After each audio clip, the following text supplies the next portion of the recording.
વિદ્યાર્થી મિત્રો, હવે પછીની રકમ જોઈએ તો નીચેના ખાના પૂર્ણ કરો. અહીં આપણને 4 અપૂર્ણાંક આપેલા છે અને અમુક અપૂર્ણાંકમાં છેદ કે અંશની જગ્યાએ ખાના આપેલા છે, એટલે કે ખાલી જગ્યા છે. હવે આપણે એ જગ્યા પર કયો અંક આવશે એ શોધવાનો છે. જોવામાં થોડું અઘરું લાગે પણ આ અપૂર્ણાંક શોધવા ખૂબ જ સરળ છે. તો ચલો આપણે જોઈએ કે આ જગ્યા પર કયો અંક આવશે. બહુ સરસ શોર્ટકટ ટ્રીક છે કે જેનાથી આપણે આ જવાબ શોધી શકીશું અને ત્યારબાદ ચેક કરીશું કે બધા જ જે અપૂર્ણાંકો છે એ સરખા છે કે નહીં. તો સૌથી પહેલાં આપણે જોઈશું આ પેલું ખાનું, બરાબર. હવે આપણને કીધેલું છે કે 15/18 છે એને બરાબર અહીં આવવું જોઈએ.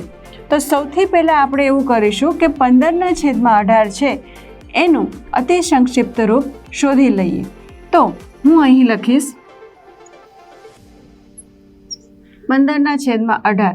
હવે 15 માટે હું લખીશ 3 5 અને 18 માટે લખીશ 3 6, કારણ કે 3 5 15 અને 3 6 18. હવે 3 અને 3 ઉડી જાય છે તો આપણને જવાબ મળે છે 5/6.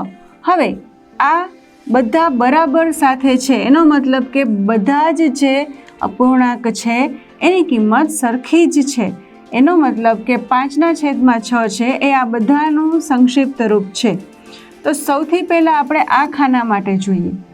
અહીં આપણને છેદમાં 6 આપેલા જ છે તો આપણને આપણો ઉપરનો જે જવાબ છે એ મળી જાય છે, જે છે 5. હવે આપણે બીજા ખાના માટે જોઈએ તો અહીં નીચેનું ખાનું ખાલી છે. ઉપર 5ના બદલે 10 છે તો 5ના બદલે 10 છે એનો મતલબ કે આને ગુણ્યા 2 છે. 5 2 10, તો આપણે આને પણ ગુણ્યા 2 કરવા પડે. તો જે બીજું ખાનું છે એ આપણું થશે 5 2 10, 6 2 12. તો આપણને આ ત્રીજું જે ખાનું છે એનો પણ જવાબ મળી ગયો. અહીં આપણે લખશું 12. ત્યારબાદ જોઈએ તો અહીં છે 30. હવે આપણને અહીં 30 છેદમાં હોવા જોઈએ. આપેલ જે અપૂર્ણાંક છે એમાં હું કઈ પ્રક્રિયા એવી કરું કે ત્યાં મને 30 મળે. આપણને અહીં 12 આપેલા છે તો 10 અને 12નો મારે એવો ગુણાકાર કરવો પડે જે 30 છેદ લઈ આવી શકે. અથવા તો અહીં પણ આપણે કરી શકીએ 5/6 જે 6 છે એની સાથે પણ 5/6 છે એને આપણે જો લઈએ. હવે અહીં મારે છેદમાં 30 જોતા હોય તો હું 6નો ઘડિયો બોલીશ અને જોઈશ કે એનો અવયવી 30 છે કે નહીં. તો હા, મને મળે છે 6 5 30. જે પ્રક્રિયા છેદમાં કરીએ છીએ એ જ પ્રક્રિયા આપણે અંશમાં પણ કરીશું. તો 5 5 25 અને 6 5 30. 30 આવી ગયા, એનો મતલબ કે અંશમાં આવશે 25. તો આપણા જે જવાબ છે આપણને મળી ગયેલ છે. હવે આપણે જોઈશું કે બધા જ અપૂર્ણાંકો જે છે એનું અતિ સંક્ષિપ્ત રૂપ છે એ સમાન છે કે નહીં. એ સમાન જ આવશે કારણ કે અહીં બરાબરની નિશાની છે, જેથી આ બધા જ જે અપૂર્ણાંકો છે એની કિંમત સરખી જ હોય. તો ચલો આપણે બધાનું જ સંક્ષિપ્ત રૂપ આપીને ચેક કરીએ. પેલું જે છે એ તો સંક્ષિપ્ત રૂપ જ છે, 5/6. 15/18નું આપણે આ રૂપ શોધી લીધું છે.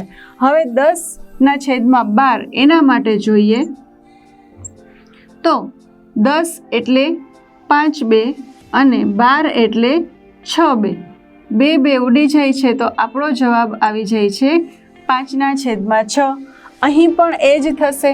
આપણે લખીએ છીએ 25/30. 25 એટલે 5 5 અને 30 એટલે 6 5. અહીં પણ 5 5 ઉડી જશે એટલે આપણો જવાબ આવશે 5/6. તો બધા જ જે અપૂર્ણાંકો છે એની કિંમત સમાન છે. બધાનું અતિ સંક્ષિપ્ત રૂપ છે એ 5/6 છે. હવે આપેલ જે પ્રશ્ન છે એને આપણે બીજી રીતે પણ જવાબ શોધી શકીએ. આપણે પહેલી શોર્ટકટ જે ટ્રીક છે એ લીધી કે આપણે આનો સંક્ષિપ્ત રૂપ આપી દીધું અને પછી બધાના જવાબ મેળવ્યા. તમે એવું પણ કરી શકો કે ચોકડી ગુણાકારની રીતથી પણ જવાબ મેળવી શકો, જેમાં તમારે પહેલાં આ જ એક ચોકડી લઈ લેવાની અને પછી ચોકડી ગુણાકારની રીતથી જ જવાબ શોધવાનો. એ જ રીતે આ અને આનો પણ જવાબ શોધી શકો. બંને પ્રક્રિયા સરળ જ છે. તો આપ આ રીતે જવાબ મેળવવાની ટ્રાય કરજો. તો ગુણોત્તર જે છે એ આપણો બને છે 5:6, જે ગુણોત્તર આ બધા જ અપૂર્ણાંકનો છે.